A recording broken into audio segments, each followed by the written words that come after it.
We're living in very challenging times. 2020 and the COVID-19 pandemic have proven to be a difficult year, exposing the inequalities that are deeply entrenched in our societal structures, mindsets, and behaviors. Earlier this year, we gathered dozens of individuals and organizations across Kenya. Together we asked, to what extent is the current education system supporting young people to lead a meaningful life?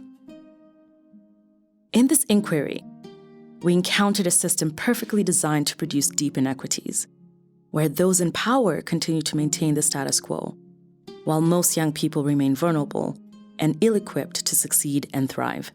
From these discussions, we designed and co-created a map that serves as a visual container, holding the patterns and the stories that we heard.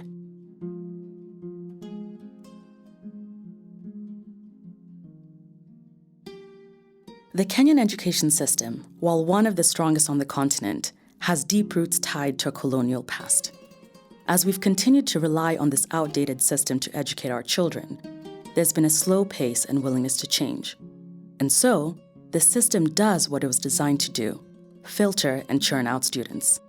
And when young people have scarce opportunities to develop holistically, their ability to reach their full potential is not only limited, but they become further disillusioned and disengaged, and unlikely to contribute towards changing the entrenched structures that exist. Our narrative is the same one like in 1960 or 70, where you're told go to school and then there's a job waiting for you. So a lot of parents and even mentors, unfortunately, are still singing that same narrative to the young people. And then the young people become disillusioned because they go, they get the good grades, they finish university, and as some says, on an average, they stay for 5 years without a job.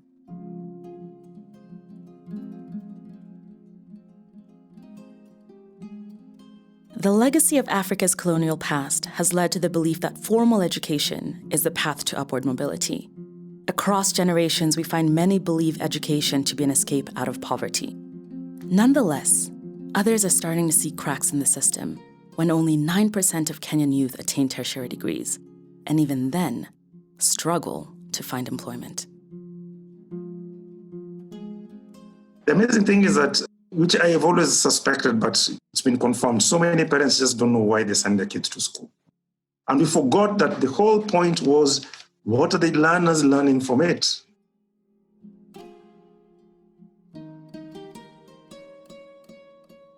The strong belief in education has also allowed politicians to make campaign promises and capitalize on this perception. These policies, free primary education and 100% primary to secondary transition, have seen an increase in the number and diversity of students in schools, but at the expense of quality education.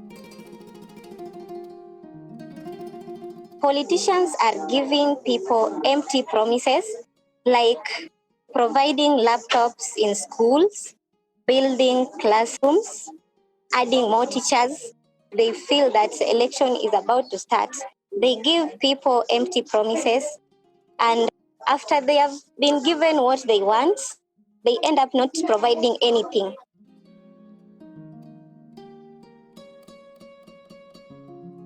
The same system that feeds from an entrenched and deep belief in education is also one that enables the siphoning of money away from education into the pockets of the few, reproducing a system where nepotism and connections determine one's access to employment, information, and resources.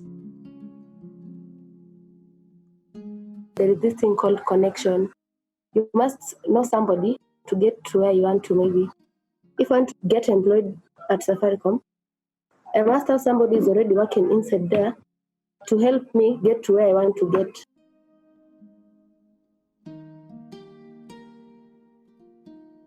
And while the increased focus on education access has led to an increase in the number of students, this has not been backed by proportional investments in our schools, in our teachers, or our communities.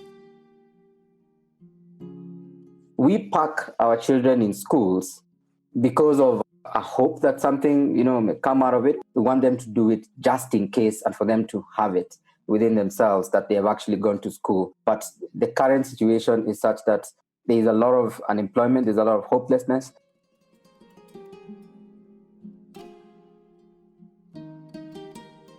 In many ways, our teachers remain overworked and overburdened. And when available resources fail to reach where they're needed the most, teachers are left ill-equipped, leaving many of the students even further behind.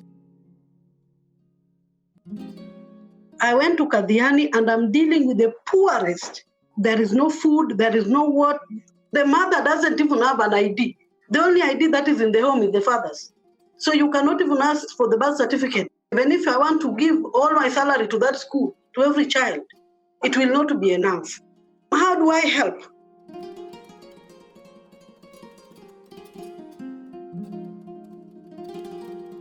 As our system fails to adapt to support a wide array of learners, the likelihood of change seems all the more elusive, as more and more young people enter the world of work, incredibly unprepared. Just the other day, I was comparing the 16 years that I spent in school, primary school, high school, and university, which just gave me a certificate. I was comparing that to just the 3 months that I just spent in the Generation Sewing Machine Operations program that taught and prepared me with a career that I will earn from and hand over to other people when I teach them the whole of my life.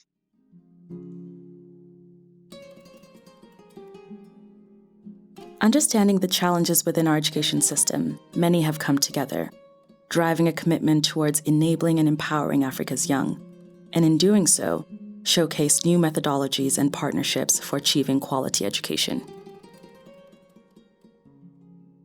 In Kenya, we are at the point where we are reforming our curriculum right now, and I think there is therefore a window of opportunity to try and attack this problem at the root, which is in how we educate.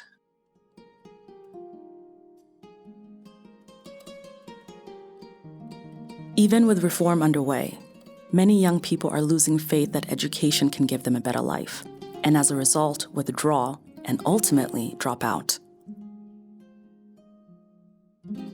Most of us who went to government schools have turned out to just be able to do nothing. For me, out of the 16 years that I went to school, I can only say that what I got out of school up to date is just the 3 certificates. But none of those ever prepared me to be able to cater for myself or earn a living.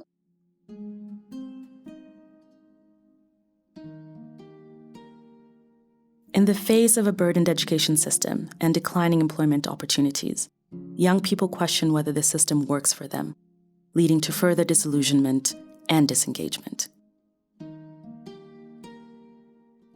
You have kids that had a very promising future. They worked hard, bet all the odds to come to school without shoes and all that. Got good grades, had the hope of joining a college. Joined a college, came out, but they did not develop holistically. So what happens? They go to drugs. They start doing odd jobs. And you just look at a potential human being wasted.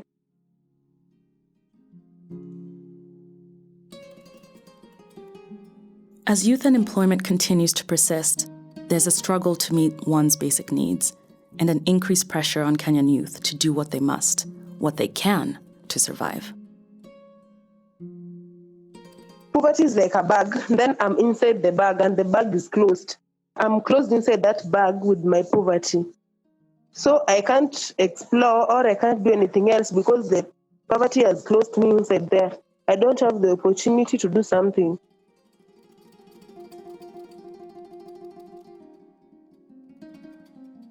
The shrinking pool of opportunities and limited pathways to earning a livelihood results in an erosion of confidence, self-worth, and belonging.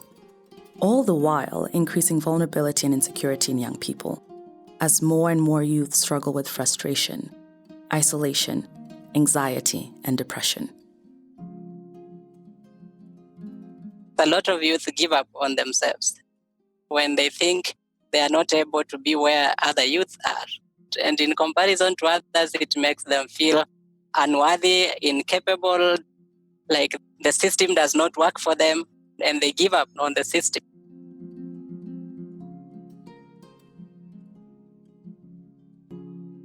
Disillusioned, young people respond to this pressure by engaging in unorthodox activities to earn a livelihood. These hustles come in many forms, from sports betting to illegal trades.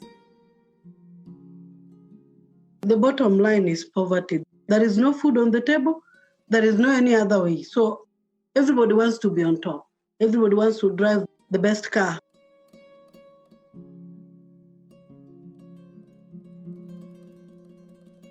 A hustle mindset is very entrenched in our culture and society.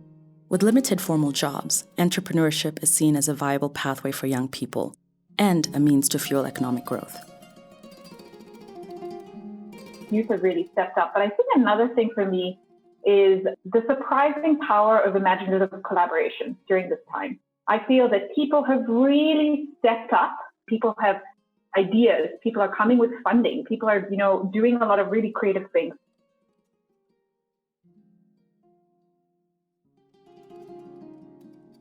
With increasing innovations, we see newfound pathways for employment and entrepreneurship, enabling financial security, independence, and the nurturing and development of one's self-worth.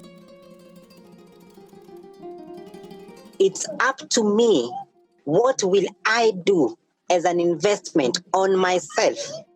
Yes, I have been disappointed by my country, I have been disappointed by my leaders, I have been disappointed by all those people. But what can I do? What can I put in myself as an investment that will at least ensure that I am able to be self-dependent? I want to see myself an innovative person and a person of influence to each and everybody around me, to change the world to a better place. I was picturing a tomorrow of more insight, a better tomorrow. I see a great future. I know before I reach at that point, I'll be faced with many challenges which I should be ready for. Helping other people, always being there for the vulnerable people, a successful life and a good life. Everybody's future is a matter of impact in the world. The things I do in my community, they must have an impact. These are the things that will go down my unwritten history. Thank you for walking this journey with us.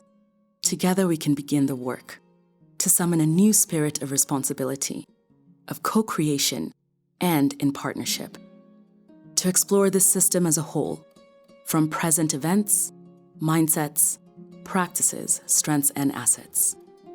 To show up differently, to reimagine a future, transforming it into one that is more equitable, just, and sustainable.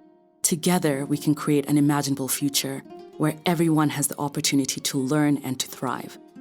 An imaginable future with young people who are powerful, enterprising, dignified, and prosperous.